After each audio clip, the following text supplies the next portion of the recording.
Alhamdulillahirobbilalamin wa bihi nasta'inu ala umuri dunya waddin wa ala alihi wa sahbihi ajmain. Amma ba'du. Puji dan syukur malah kita panjatkan kehadirat Allah Subhanahu wa taala karena berkat rahmat dan hidayahnya kita bisa berkumpul pada perkuliahan kali ini. Nah, meskipun dilaksanakan secara daring.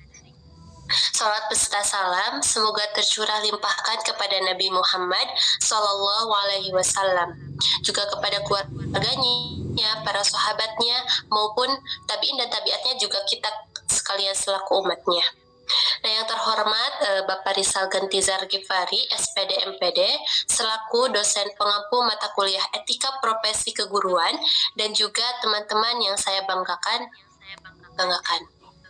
Nah, sebelumnya, perkenalkan kami dari kelompok 1, saya Wina Solihatus Saadah, selaku moderator dan juga pemateri yang ketiga, dan juga saya ditemani oleh teman saya yang pertama ada Nursifah Hasanah sebagai pemateri yang pertama, yang kedua Asnur Hasanah sebagai pemateri yang kedua, lalu ada Teh Risma Trihandiani sebagai pemateri yang keempat, dan yang terakhir ada Reren Hamidah selaku pemateri yang kelima terakhir. Nah, saya ucapkan terima kasih kepada Bapak Rizal karena telah memberikan kesempatan kepada kelompok 1 untuk menyampaikan materi mengenai transparansi dan akuntabilitas dalam birokrasi pendidikan. Nah, adapun materi yang akan kami bahas, yaitu yang pertama ada materi mengenai pentingnya transparansi dan akuntabilitas dalam menjaga etika birokrasi di lembaga pendidikan. Nah, yang kedua ada menganalisis dampak positif dari kebijakan transparansi terhadap hubungan antara administrasi, dosen, dan mahasiswa. Nah, langsung saja ke materi yang pertama yang akan disampaikan oleh Saudari Teh Nursifah. Kepadanya saya persilahkan. Baik, terima kasih kepada moderator Teh Wina yang telah memberikan kesempatan kepada saya untuk menjelaskan mengenai transparansi di lembaga pendidikan. Nah, yang pertama saya akan memaparkan terlebih dahulu mengenai pengertian transparansi itu sendiri. Coba slide-nya Teh Wina.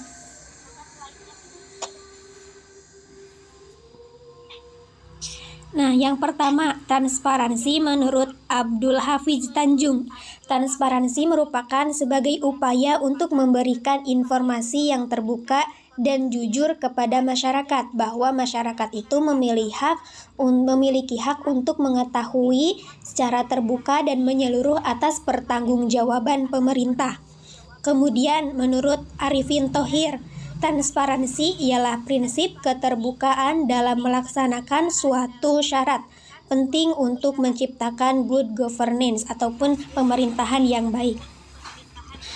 Nah, dapat disimpulkan bahwa pengertian transparansi ini merupakan salah satu prinsip di mana dalam hal ini lembaga pendidikan itu menyediakan sebagai keterbukaan adanya informasi yang dapat diakses oleh masyarakat ataupun seluruh pegawai yang ada di lembaga pendidikan, baik itu siswa, orang tua, komite, staf, dan lainnya. Kemudian yang selanjutnya ada karakteristik ataupun konsep transparansi. Slide selanjutnya Teh. Yang pertama ada keterbukaan informasi.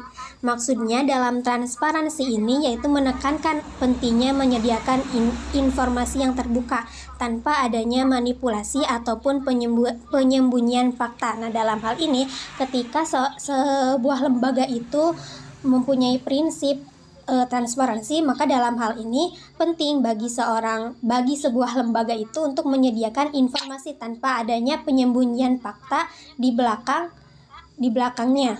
Kemudian yang kedua ada aksesibilitas informasi.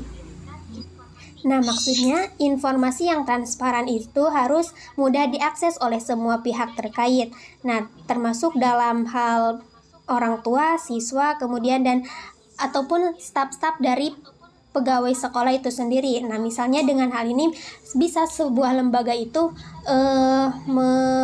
membagikan informasi-informasi yang berkaitan melalui website sekolah ataupun laporan publik ataupun pertemuan orang tua ataupun rapat, juga mading-mading pengumuman di sekolah itu sendiri. Kemudian yang ketiga ada keterbukaan dalam pengambilan keputusan. Nah, selain menyediakan informasi, transparansi juga kan mencakup keterbukaan dalam proses pengambilan keputusan. Nah, dalam hal ini, lembaga yang melakukan transparansi ini selalu melibatkan pemangku kepentingan secara aktif dalam proses pengambilan keputusan ataupun memberikan kesempatan bagi setiap orang-orang yang mempunyai peranan penting dalam sebuah lembaga itu untuk memberikan suaranya, baik itu memberikan saran ataupun masukan-masukan terhadap pengambilan keputusannya. Nah, selanjutnya ada beberapa alasan mengapa sih transparansi itu penting dalam sebuah lembaga pendidikan. Slide selanjutnya, Teh.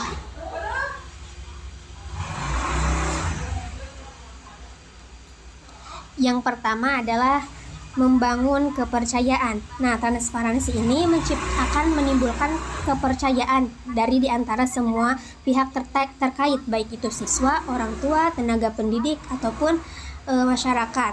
Nah, ketika lembaga pendidikan itu dapat mengkomunikasikan informasi secara terbuka dan jujur, maka pemangku kepentingan pun akan merasa diperlakukan dengan adil dan dapat mempercayai bahwa lembaga pendidikan tersebut itu memberikan komitmen untuk pendidikan yang berkualitas.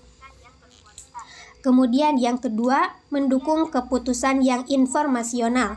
Nah, transparansi ini kan tadi menyediakan data-data dan informasinya itu secara fakta. Nah, dalam hal ini adanya informasi ataupun data-data yang sesuai itu dapat memberikan yang dapat memberikan keputusannya itu memberikan keputusan yang tepat dan terinformasi, karena kan tadi datanya itu sudah jelas, kemudian informasinya juga udah jelas. Kemudian yang ketiga ada meningkatkan keterlibatan dan partisipasi. Nah, dengan dilakukannya transparansi, para pemangku kepentingan itu kan merasa lebih terlibat dalam proses pendidikan. Mereka itu akan merasa dihargai dan didengar karena memiliki akses informasi yang mempengaruhi pendidikan mereka. Nah, keterlibatan aktif dari para pemangku kepentingan ini dapat meningkatkan motivasi, kemudian semangat belajar dan partisipasi dalam berbagai kegiatan akademik dan non-akademik di sekolah. Kemudian yang terakhir ada manfaat dari penerapan transparansi. Yang pertama ada pertanggungjawaban atas hasil pendidikan.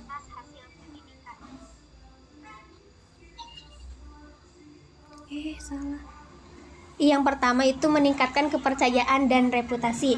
Nah, seperti halnya tadi bahwa transparansi kan udah adanya keterbukaan dari pihak itu sendiri, kemudian dari pemangku kepentingan juga secara realnya dapat mendapatkan informasi. Oleh karena itu, dalam hal ini manfaat dari penerapan transparansi itu adanya kepercayaan dan reputasi baik dari setiap pemangku kepentingan. Kemudian yang kedua ada mendorong keterlibatan dan partisipasi.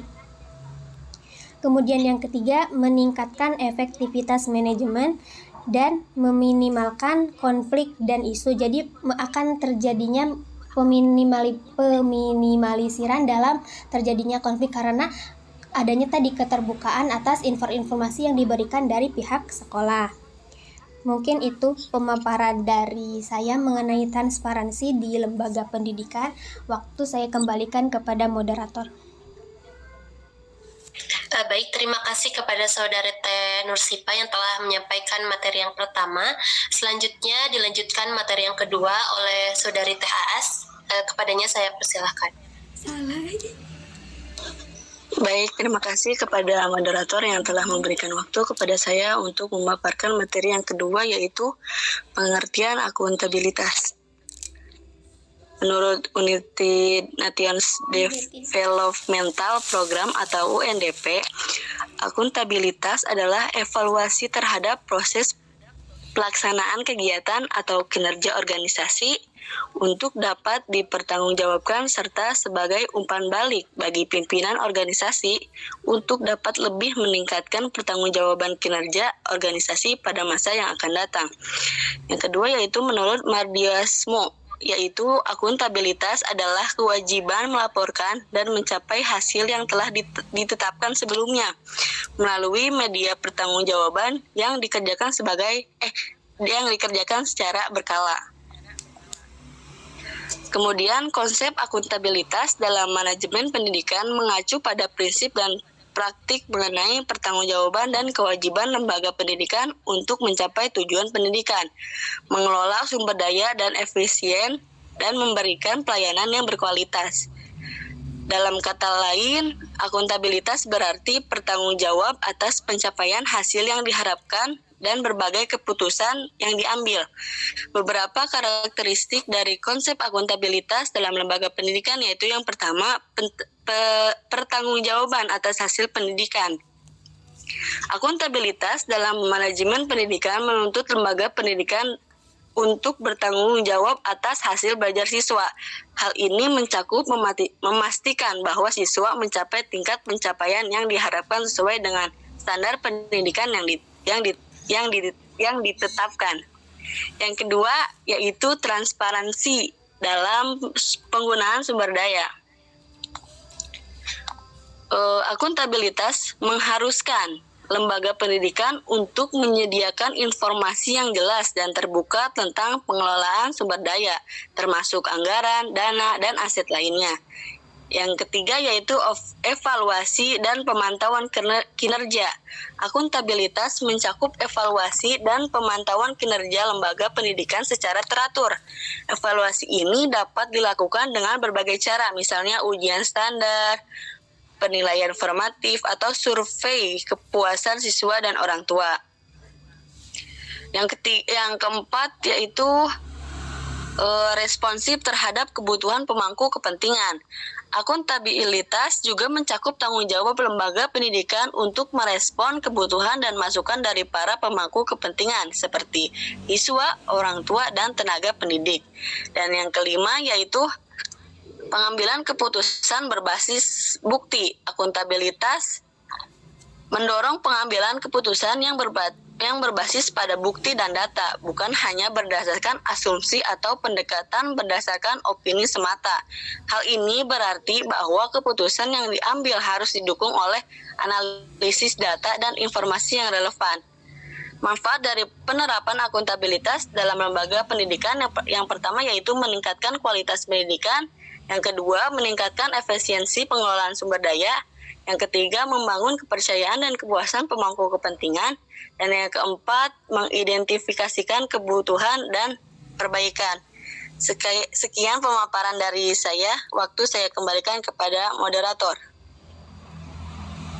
Baik saudari, terima kasih kepada saudari TAS yang telah menyampaikan materinya. Selanjutnya materi yang ketiga mengenai dampak positif dari kebijakan transparansi terhadap hubungan antara administrasi, dosen, dan mahasiswa yang akan disampaikan oleh saya sendiri. Nah, transparansi berfungsi untuk meningkatkan kualitas ataupun kepercayaan sesama anggota pada suatu lembaga. Nah, transparansi itu sendiri mempunyai makna keterbukaan baik dalam hal informasi ataupun keuangan. Transparansi juga dibuktikan serta dinilai mampu memperluas good university governance. Nah, berdasarkan peningkatan kepercayaan dan kenyamanan anggota penyedia jasa pada suatu lembaga. Nah, dapat dijelaskan bahwa transparansi mempunyai pengaruh yang signifikan terhadap kinerja anggota lembaga pada tingkat universitas. Nah, sehingga good university governance ini mampu dicapai. Nah, adapun dampak positif dari kebijakan transparansi terhadap hubungan antara administrasi, dosen, dan mahasiswa, diantaranya yang pertama ada peningkatan tata kelola keuangan. Nah, salah satu aspek yang dapat menilai kredibilitas sebuah perguruan tinggi adalah pengelolaan keuangan perguruan tinggi. Nah, pengelolaan keuangan di perguruan tinggi tersebut menggunakan prinsip transparansi, dan akuntabilitas, di mana kedua prinsip tersebut dapat menyajikan laporan keuangan yang tepat, akurat, dan bertanggung jawab. Nah, prinsip transparansi pengelolaan keuangan pendidikan diatur dalam Undang-Undang Nomor 20 Tahun 2003 Pasal 48. Dijelaskan bahwa pengelolaan dana pendidikan berdasarkan prinsip keadilan, efisiensi, transparansi, dan akuntabilitas publik. Nah, jadi transparansi ini merupakan sebuah keterbukaan dalam mengelola suatu kegiatan yang dapat meningkatkan kepercayaan pemerintah, masyarakat, orang tua, dan mahasiswa. Nah, selanjutnya transparansi, dampak positif dari transparansi ini yaitu peningkatan kepuasan mahasiswa. Fungsi transparansi yang bersifat keterbukaan dapat menumbuhkan rasa percaya dari setiap anggota perguruan tinggi dengan mahasiswa yang menjadi konsumennya. Nah, pengaruh transparansi ini mengarah pada sisi positif dalam pelayanan di mana transparansi ini mampu menghadirkan adanya rasa percaya antara mahasiswa dengan perguruan tinggi. Nah, dalam hal ini, mahasiswa mendapatkan kesempatan untuk mengetahui sistem atau kebijakan yang akan diterapkan agar mahasiswa percaya. Nah, modal penting untuk meningkatkan dukungan yang diberikan mahasiswa adalah dengan menjaga kepercayaan mahasiswa dalam penyelenggaraan sistem yang ada. Nah, sehingga terlaksananya sistem yang baik akan menyebabkan mahasiswa itu merasa puas. Yang ketiga, yaitu mencegah konflik kepentingan. Nah, dalam hal ini, konflik kepentingan ini misalnya pada seorang pimpinan yang mengambil keputusan yang tidak objektif, yaitu seperti keputusan untuk membangun fasilitas pendidikan yang tidak diperlukan atau dilakukan semata-mata untuk kepentingan dirinya sendiri dan mengabaikan kebutuhan yang sebenarnya. Nah, dalam hal ini, pada konflik ini sangat rentan terjadi pada area pengambilan keputusan. Nah, dengan adanya transparansi dapat mencegah terjadinya konflik kepentingan serta semua orang ataupun anggota yang ada dalam perguruan tinggi tersebut dapat memantau dalam pengambilan keputusan. Nah, yang keempat, ada mencegah adanya korupsi. Nah, salah satu prinsip anti korupsi adalah transparansi. Transparansi memiliki peran penting dalam mencegah korupsi. Transparansi akan menciptakan situasi di mana ruang publik untuk mengawasi perguruan tinggi. Nah, transparansi juga akan menciptakan situasi di mana ruang publik untuk mengawasi pencegahan korupsi. Transparansi dapat diwujudkan melalui peningkatan keterbukaan dan kejujuran dalam pengambilan keputusan, serta melalui pengawasan dan staf administrasi, dosen, dan mahasiswa. Nah, beberapa strategi pencegahan korupsi yang melibatkan transparansi antara lain seperti halnya peningkatan transparansi dalam pengelolaan keuangan dan juga transparansi dalam pengelolaan informasi publik di perguruan tinggi. Nah, sekian materi yang dapat saya sampaikan. Selanjutnya, saya persilahkan kepada pemateri yang keempat oleh Saudari Teh Risma. Kepadanya kami persilakan.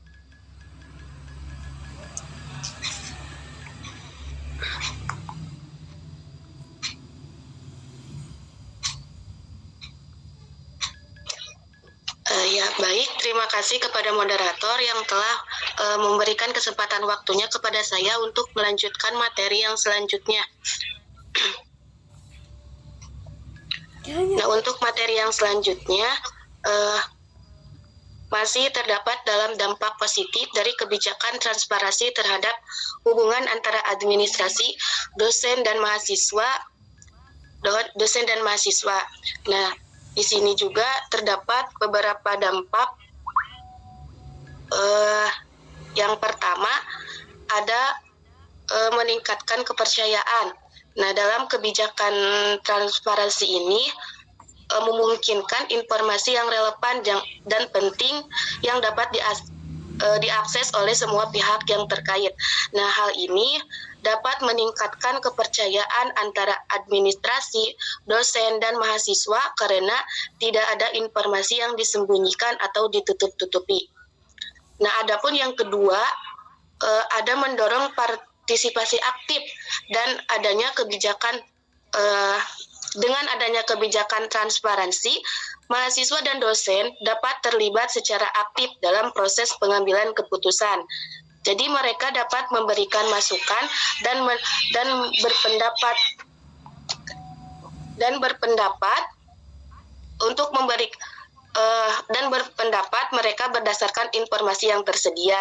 Nah, hal ini dapat meningkatkan kualitas keputusan yang diambil dan memperkuat ikatan antara semua pihak.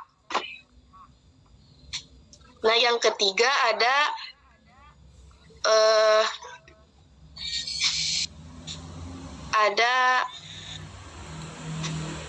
mencegah penyalahgunaan kekuasaan. Nah, jadi dalam mencegah penyalahgunaan kekuasaan, kebijakan transparansi dapat mengurangi resiko penyalahgunaan, kekuasaan oleh pihak administrasi atau dosen.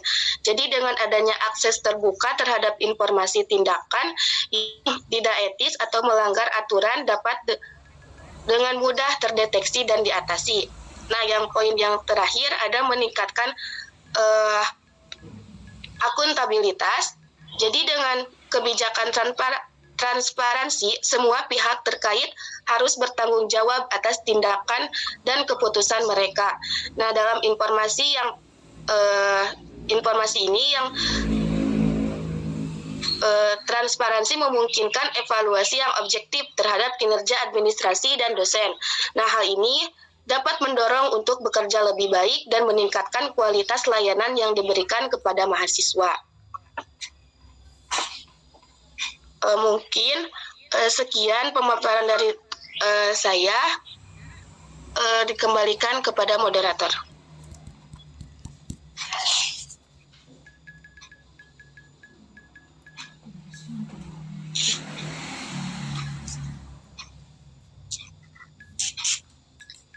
Baik, terima kasih kepada Saudari Teh Risma yang telah menyampaikan materi yang terakhir. Nah, alhamdulillah untuk penyampaian materi sudah selesai. Nah, selanjutnya menginjak kepada sesi diskusi. Nah, untuk teman-teman yang ingin bertanya ataupun menyanggah ataupun menambahkan, saya persilahkan. Nah, kami batasi untuk pertanyaannya 3 terlebih dahulu. Nah, jikalau masih ada waktu, nah kami akan membuka termin pertanyaan yang kedua. Terima kasih.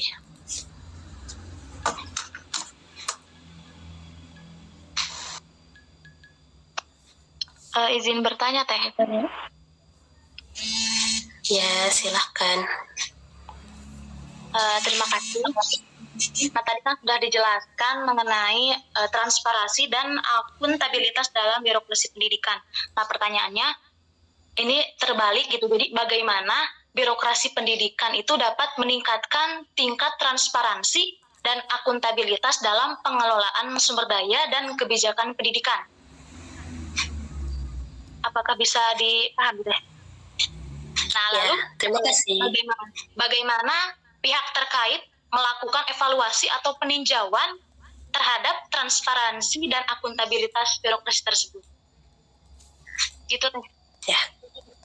Terima kasih. Ya, terima kasih tapi Kak. Selanjutnya kepada teman-teman masih terdapat 2 kesempatan lagi. Silakan Teh Elsa. Perkenalkan, nama saya Elsa Amalia, izin bertanya. Untuk pertanyaannya, apa saja faktor pendukung dan penghambat terjadinya transparansi di lembaga pendidikan? Baik, terima kasih. Izin bertanya. Silakan. Baik, terima kasih kepada presentator yang telah mempersilahkan saya. Untuk pertanyaannya sederhana saja, langkah konkret apa saja yang harus dilakukan oleh pihak sekolah ataupun para staf sekolah agar transparansi dan akuntabilitas ini terwujud di lingkungan sekolah tersebut? Terima kasih. Nah, baik, sama-sama Teh. Alhamdulillah sudah masuk 3 pertanyaan ya. Nah, izinkan kami untuk mendiskusikannya terlebih dahulu. A few moments later. Izin menjawab pertanyaan dari saudari Teh Wapa. Nah, pertanyaannya mengenai langkah konkret apa saja yang harus dilakukan oleh pihak sekolah ataupun para staf sekolah agar transparansi dan akuntabilitas ini bisa terwujud. Nah, adapun langkah konkretnya yaitu yang pertama membuat pedoman transparansi dan akuntabilitas. Nah, dalam hal ini pihak sekolah dapat membuat pedoman ataupun kebijakan yang mengatur tentang transparansi dan akuntabilitas di sekolah.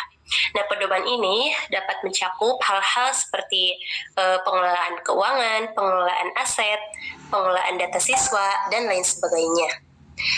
Nah, yang kedua yaitu melakukan pelatihan dan sosialisasi. Nah, pihak sekolah dapat melakukan pelatihan dan sosialisasi kepada seluruh staf sekolah mengenai pentingnya transparansi dan akuntabilitas di sekolah. Nah, dalam hal pelatihan ini, staf sekolah dapat diberikan pemahaman tentang bagaimana cara melaksanakan tugas dan tanggung jawab mereka secara transparan dan juga akuntabilitas tadi. Nah, yang ketiga, menerapkan sistem informasi manajemen sekolah. Nah, dalam hal ini, pihak sekolah dapat menerapkan sistem informasi manajemen sekolah yang dapat membantu dalam pengelolaan data dan informasi di sekolah. Nah, dengan sistem informasi manajemen sekolah ini, data dan informasi dapat diakses dengan mudah dan transparan oleh seluruh staf sekolah. Nah, yang keempat, melakukan audit internal. Nah, pihak sekolah dapat melakukan audit internal secara berkala untuk memastikan bahwa semua proses dan kegiatan di sekolah berjalan sesuai dengan pedoman transparansi dan akuntabilitas yang telah dibuat. Nah, yang terakhir ada membuat laporan keuangan dan kinerja. Nah, dalam hal ini pihak sekolah dapat membuat laporan keuangan dan kinerja secara berkala yang dapat diakses oleh seluruh stakeholder seperti orang tua, siswa, guru, dan masyarakat. Nah, dalam laporan ini dapat memberikan gambaran yang jelas tentang pengelolaan keuangan dan kinerja sekolah secara transparan dan akuntabilitas. Mungkin sekian. Teh Wapa, apakah dapat dipahami? Bagaimana atas jawabannya? Ya, Teh, terima kasih dapat dipahami. Ya, sama-sama. Izin menjawab pertanyaan dari Teh Elsa.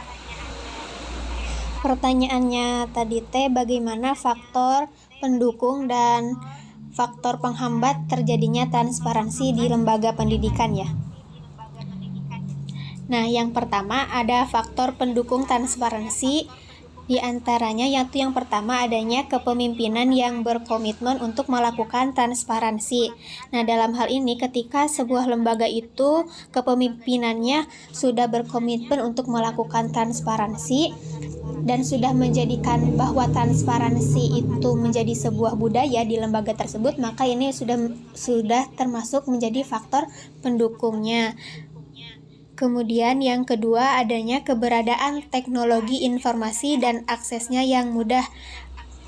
Nah, dalam hal ini ketika sebuah lembaga itu mempunyai teknologi yang menyediakan informasi yang terbuka, maka dalam hal ini akan menjadi salah satu faktor dalam mendukung transparansi di lembaga pendidikan, yaitu dengan menyediakannya saluran komunikasi yang efektif dan dapat diakses oleh semua pemangku kepentingan di sebuah lembaga pendidikan.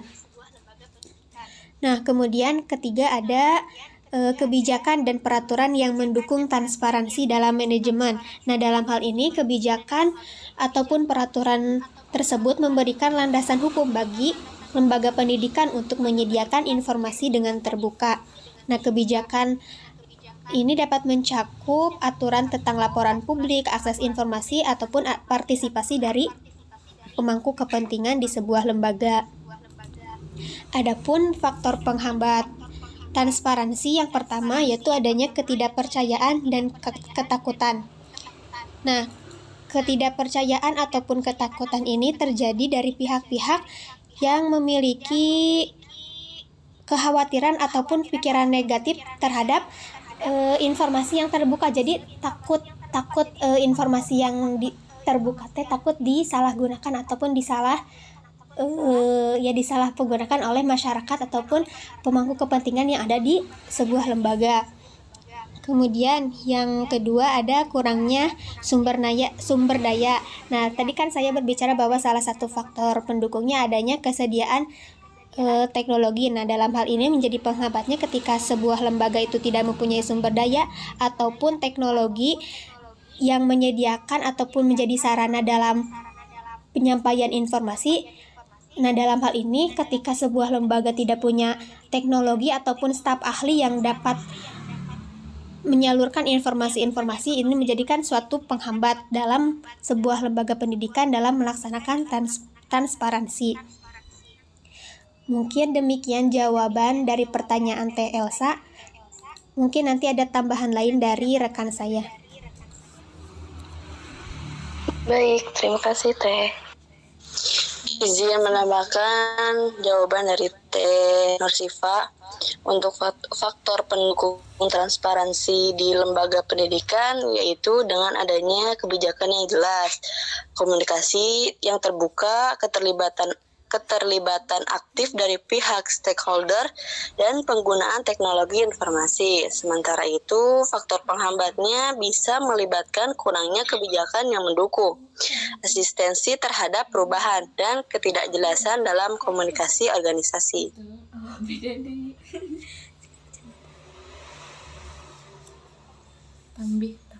Sekian tambahannya. Baik, terima kasih Teh As. Sama-sama. Izin menjawab pertanyaan dari Teh Vika. Pertanyaannya yaitu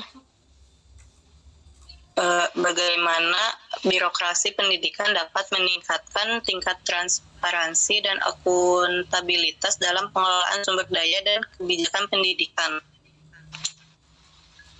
Jadi birokrasi pendidikan dapat meningkatkan tingkat transparansi dan akuntabilitas dalam pengelolaan sumber daya dan kebijakan pendidikan ini dengan penyelenggaraan transparan. Penyelenggaraan transparan ini melibatkan penerbitan informasi yang akurat dan tepat tentang pengelolaan sumber daya dan kebijakan pendidikan. Jadi hal ini memungkinkan stakeholder kepentingan untuk memahami cara pengelolaan sumber daya dan kebijakan pendidikan. Dan yang selanjutnya, pengembangan kapasitas manajemen. Birokrasi pendidikan dapat mengembangkan kapasitas manajemen termasuk dalam pengelolaan keuangan untuk meningkatkan transparansi dan akuntabilitas. Jadi hal ini melibatkan pengembangan sistem informasi yang efisien, pengaturan produser, pengelolaan keuangan, dan pengembangan keterampilan manajemen untuk mengelola sumber daya dan kebijakan pendidikan. Dan yang selanjutnya, penggunaan teknologi. Penggunaan teknologi seperti sistem informasi manajemen dapat membantu birokrasi pendidikan dalam penyelenggaraan proses pengelolaan sumber daya dan kebijakan pendidikan secara transparan dan akuntabel. Sistem informasi manajemen ini memungkinkan birokrasi pendidikan untuk mengelola dan mengacu penggunaan sumber daya dengan lebih efisien dan akuntabel. Dan yang keempat yaitu evaluasi atau peninjauan. Evaluasi dan peninjauan seperti apa yang dilakukan oleh pihak terkait dalam meninjau transparansi dan akuntabilitas pengelolaan pendidikan dan dapat membantu birokrasi pendidikan dalam mengidentifikasi kendala dan area yang perlu ditingkatkan dalam pengelolaan sumber daya dan kebijakan pendidikan. Jadi hal ini memungkinkan birokrasi pendidikan untuk mengambil tindakan yang tepat untuk meningkatkan transparansi dan akuntabilitas dalam pengelolaan sumber daya dan kebijakan pendidikan. Apa saja evaluasi dan peninjauan tersebut, yaitu seperti studi deskriptif. Studi ini memberikan penilaian atas transparansi pengelolaan keuangan publik dan studi kasus. Melalui studi kasus dilakukan evaluasi terdapat implementasi prinsip transparansi dan akuntabilitas dalam pengelolaan keuangan di Dinas Pendidikan dan Kebudayaan. Dan yang terakhir yaitu analisis implementasi. Melalui analisis ini evaluasi jalannya operasional yang berkaitan dengan aspek utama transparansi dan akuntabilitas. Mungkin sekian jawaban dari saya. Ya, baik. Terima kasih, Teh Reren. Ya, sama-sama. Barangkali dari teman-teman sekalian apabila ingin menambah ataupun menambahkan jawaban dari pertanyaan-pertanyaan tadi, dipersilahkan. Izin menambahkan sedikit pertanyaan dari Teh Pika terkait dengan evaluasi atau peninjauan yang seperti apa yang dilakukan oleh pihak terkait dalam meninjau transparansi dan akuntabilitas dalam birokrasi pendidikan. Jadi, bentar.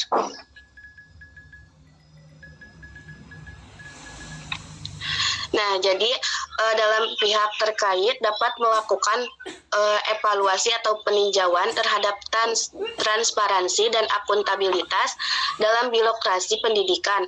Nah, ada beberapa pendekatan. Nah, yang pertama ada evaluasi kinerja. Nah, dalam evaluasi kinerja ini, pihak terkait dapat melakukan evaluasi kinerja untuk menilai transparansi dan akuntabilitas dalam pengelolaan sumber daya dan kebijakan pendidikan. Nah, dalam evaluasi ini dapat melibatkan penilaian terhadap pencapaian tujuan, efektivitas program, dan penggunaan sumber daya. Nah, yang kedua ada survei dan penelitian. Nah, dalam survei dan penelitian ini, pihak terkait dapat melakukan survei atau penelitian untuk mengumpulkan data dan informasi tentang transparansi dan akuntabilitas dalam birokrasi pendidikan. Nah, survei ini dapat dilakukan kepada stakeholder seperti siswa, orang tua, guru, atau staf administrasi untuk mendapatkan pandangan seperti tentang transparansi dan akuntabilitas. Nah, yang terakhir ada evaluasi internal. Nah, dalam pihak ini, dalam birokrasi pendidikan juga dapat melakukan evaluasi internal secara berkala untuk mengevaluasi transparansi dan akuntabilitas dalam pengelolaan sumber daya dan kebijakan pendidikan. Nah, jadi pendekatan-pendekatan ini dapat digunakan secara terpisah atau dikombinasikan tergantung pada kebutuhan dan teks spesifik. Nah, tujuan utamanya adalah untuk mendapatkan pemahaman yang komprehensif tentang tingkat transparansi atau akuntabilitas dalam birokrasi pendidikan dan mengidentifikasi area yang perlu diperbaiki. Nah, mungkin itu tambahan dari saya. Iya, Teh. Terima kasih. Nah, alhamdulillah ya semua pertanyaan sudah terjawab. Nah, alhamdulillah diskusi kuliah pada hari ini berjalan dengan lancar. Nah, kami mohon maaf apabila terdapat banyak kesalahan baik dalam penyampaian materi ataupun dalam tutur kata yang kurang berkenan. Terima kasih. Wassalamualaikum warahmatullahi wabarakatuh. Waalaikumsalam warahmatullahi wabarakatuh.